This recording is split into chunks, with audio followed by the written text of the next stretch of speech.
I'm joined here by David and Chesko from CVC. How are you guys doing? Oh, yo, good man. Thanks so much. How are you doing? I'm doing brilliant, absolutely amazing. I'm so glad to have you guys on here and to have a good chat with you. Thanks Yeah, very man, much. excited too. Thanks for having us. No worries. I want to start off with, straight away diving into it. Where did CVC start? How did you get started as a band? Well, we were all like long-term friends before we were in the band. We were all from a place called Church Village, which is the CV in CVC. Mhm. Uh, but yeah, we all knew each other. We used to skateboard around Church Village a lot, and then Dave was always a guitarist. And one day he was like, "Let's start a band," and kind of all evolved from there, doing like pub gigs, Yeah. singing in like the local pub, big up the Bush and the Village Arms. Yeah, man. Uh, but yeah, that's how it all started. We did loads of covers, and then we started to like write our own songs, and And then we wrote Mellow Man was our first song. oh, we You don't don't talk about that you one. don't want to hear that. Why don't we Uh, talk about that one? Shit, that's why. Yeah. Real shit. Hey, all right, mate. That was mine. No, it was alright. It was alright. It wasn't. It was terrible. Are we allowed Oh, to swear? okay. Yeah, oh no, go for it. No, honestly. Fucking shit. When did you guys know that making music was something serious, something that you want to do in the future? I think when we started like when we all moved to Cardiff and started playing, we kind of we kind of made a name for ourselves as like a good party sort of band, and people would sort of people would could be like be dancing and stuff and having a good night to our gigs. And after seeing that, we were kind of like, if we can make people, well, we can get people to have a good time and stuff, then maybe people will come back and see another show. So Yeah. we started like just thinking, fucking hell, we could do this for real. And and then when we got our managers on board after several years of gigging, uh then we were like, okay, we can actually make a career out of this. So yeah, it's kind of like Nice. um you kind of got there in the end, if you can call this getting there. Yes. Mm. Good stuff. And who did you have, was there anyone that you particularly looked up to when you first started making music? It might be different for each one of you, but was there anyone that you guys looked up to when you first started?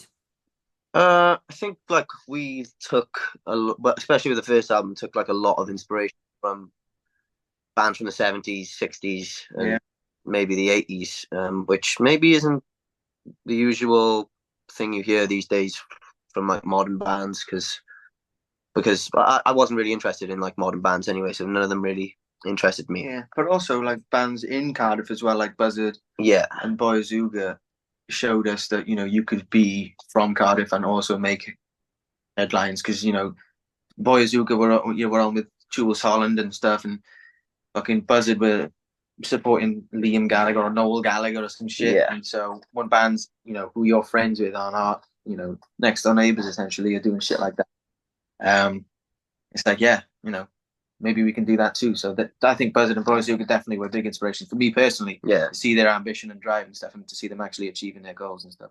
yeah. It's a lot of Yeah. motive band doing well, because as much as like maybe it's not, but I know we're all competitive boys, so we have like a bit of a competitive urge when you're seeing somebody else do well. You want to Yeah, do the same thing, or or go one better. You go know one what I better. mean? Yeah, and would you say, those people that you look up to has kind of influenced your music now, even in 2024? Sorry, what was the question again? Would you say that those people that you looked up to has maybe influenced your music even now in 2024? Not so much the music side. It's mainly the sort of the work ethic and the drive side. Definitely. Yeah, musically, I think we're quite different from those two guys. Um, but yeah, their work ethic is one thing we definitely sort of tried to take for ourselves, and I think Yes. we did. You know, Yeah, nice. And is there something that you particularly portray in your music, some sort of message that you want people to get from it, or is it just anything? I think it's just peace, love, and good times. As cliche whack as that might sound, that it genuinely is. We just want it to be a banging tune. We want people to be dancing and having a good time and belting out and singing the harmonies with us. It's not.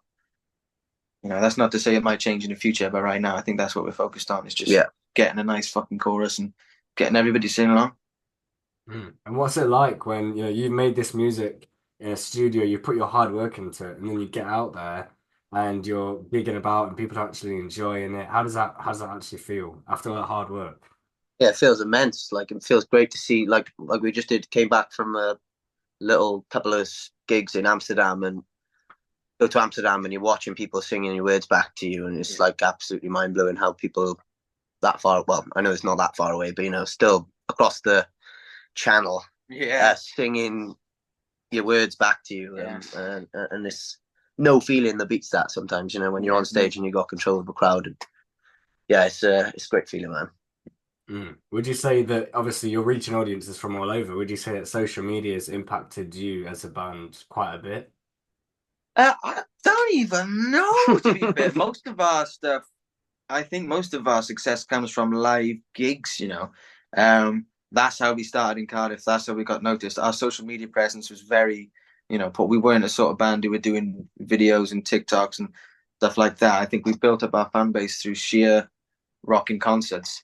Now, obviously, to get to America, we had to do a lot of social media stuff. And now in the world of like social media is like the most important thing you can have for a record label.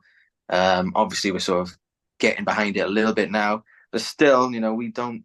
That's not really our thing, I think, it's hard to. Not something that we specialize in, Like we're not a band full of people with. I don't know. We're great at social media, so that's still a challenge for us now. But I think none of us would have TikTok. I mean, I think only one of us in the band has it now, just because of obligations.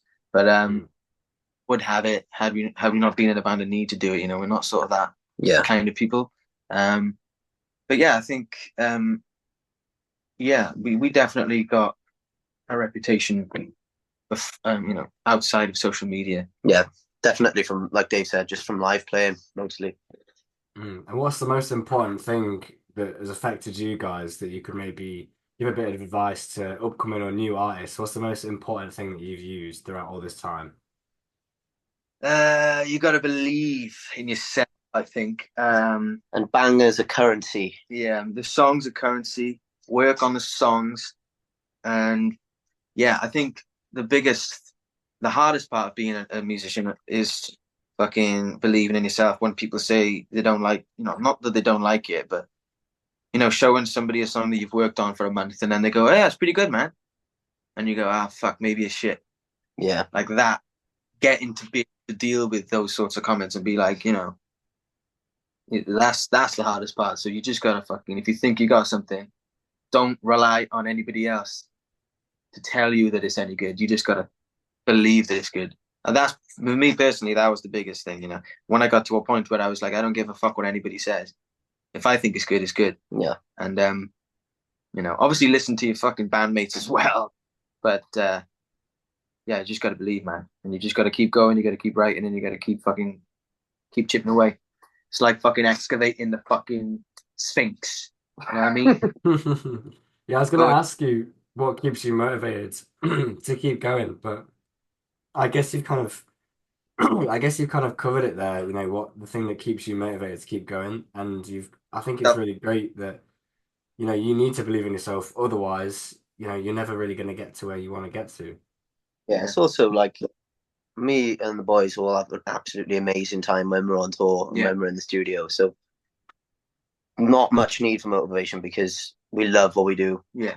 And that's the biggest thing. You've just got to love what you're doing constantly. You've got to enjoy it at the same time. You can't be doing it as a way of making a career. You can't be just like, I want to do this because I want lots of money. You're not enjoying it, you'll never fucking, it'll never be a sustainable career choice. You've got to be happy doing what you're doing. Yeah, I think some people take it too seriously, in the music industry, and there's people that go in thinking, I want to become famous, or I want to make money from it. And kind of reality is, you guys probably know this, that if you're not enjoying it, then you're just gonna burn out, and the thing that you expected, you're probably not actually gonna get at the end. Because if we fucking hated going on tour, you just wouldn't want to do it, Yeah, it'd eat at you, and you'd start having fallouts and stuff like that. So yeah, luckily enough, we haven't felt that yet. Yeah. But yeah, excited for the future anyway. Nice. Yeah, I mean, what can we see from you moving on in the future then? Well, like I said, we got this album coming out in the new year, and yeah, just a massive sort of upgrade in the live shows. You know, the production level is going to be sky high, and we're just going to come out with a big bang with some big tunes, and just just try and fucking get people dancing as we did on the first album. So hopefully the fans like it, and yeah, I'm just excited for that now. Fucking songs are ready to go and rearing to. And you said this is going to be your best piece of work. Yeah, I think so. Yeah. What do you mean you think so? No, I know so, but yeah, it's just like we had listened to all the tracks today, and like we've worked really hard over the past couple of months on these songs, so we're really excited to get them out. And yeah, there's a couple of absolutely massive bangers on there, so I'm excited for everybody else to hear them and know that they are actually bangers when I say they're fucking massive bangers. Belters. Yeah. And has it changed from your past music, or what is different in this new album?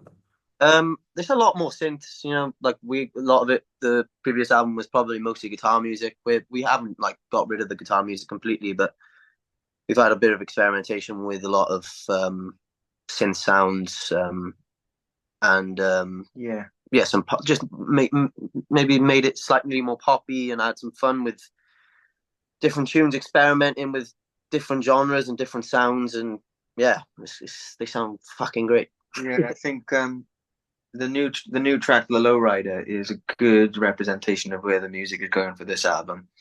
But like I said, so it's the same band, the same songwriters, so it's still got it's still got the CVC DNA. It's just got a different fucking coat on, Yeah, it's a fresh layer or the fresh new layer of what you guys have to come in the future. Oh, new world. I'm trying not to speak when you guys speak because every time I speak, it cuts you out. Ah, shit. It's all good, mate. Don't worry. Okay, so I'm going to switch it up a little bit. I'm going to say, what is, out of all this time, what's been the highlight? It might be different for each one of you, but what's been the highlight of your music journey? I think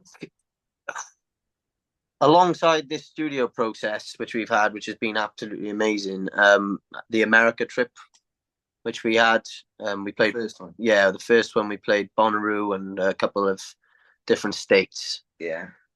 Just touring around as a band, and it just felt like our set. It was the first time our set was really dialed in, and it felt like we were on the best of our game. Yeah. And then we ended in Bonnaroo, and we played to this fucking big fucking crowd there, and it went off. Yeah, man, it just it was emotional and so happy to be there and traveling with the boys, and it just felt like we'd done something. Yeah, major. And it was the first time a lot of us had been to America as well. And when we were in New York, we were surfing in the day on fucking Rockaway Beach. Yeah. And playing cards and drinking beer in the blazing sunshine, and then in the night just playing these shows to fans who were knew the fucking tunes in America. Not just tiny gigs either. There was a good hundreds of people there at some of the shows, and it was this is fucking wild. Yeah. And we'd be ringing back home, and once you're in it, it's not such a big deal. But what, I can imagine my mum ringing me up and oh. That's not what she sounds like, by the way. But close. But it was just like Chesko said. It was it was a feeling of we've actually sort of achieved. Yeah. Which was a good feeling, because you don't get that many of those when you're in the music industry. I think they come very few and far between. So when you get one, you got to fucking take hold of it and squeeze it out of it. Yeah. I mean, it must be amazing, you're going to do this music, but it's not just about the music, because you're traveling. And what's it like being able to travel these places, knowing that it's your music that's taking you there? I always think when we're in a place, and I think I'm always doing the maths, I'm if we wanted to come to fucking New York for a week, and have to pay for it ourselves, we'd have to be paying thousands of pounds, but we're here for free essentially. We get to play a gig every night and do whatever the fuck we want. So it's amazing. It really is amazing, because you get to just travel, and there's not much better things to do than sort of travel with a good group of good company, and like Texas, I probably would never have gone to Texas in my life had it not been for the band. It's not the sort of place that I would go on holiday, because it's so expensive and so sort of far away, and but yeah, we just get to go there and get free fucking cowboy hats and shit from the festival, and it's insane, man. We're so lucky to be able to do it and so blessed. Yeah, man. It's just amazing. It is absolutely incredible. It sounds amazing what you guys are doing. And as a final question, I'd just like to ask you, what would you like to say to anyone that's watching, or if you could say anything to all of your fans, what would you say? Thank you for everything and everyone ever. And keep an ear out for this new album. Yes. And get ready to get your minds blown. Minds for molding. Yeah, it's going to be a good one. So, yeah, thanks. And we'll see you at the keep an ear out. Yeah. And there we go. Thank you so much, guys. Thank you for joining me and Songbird on this interview. Thank you very much for having us, man. Cheers.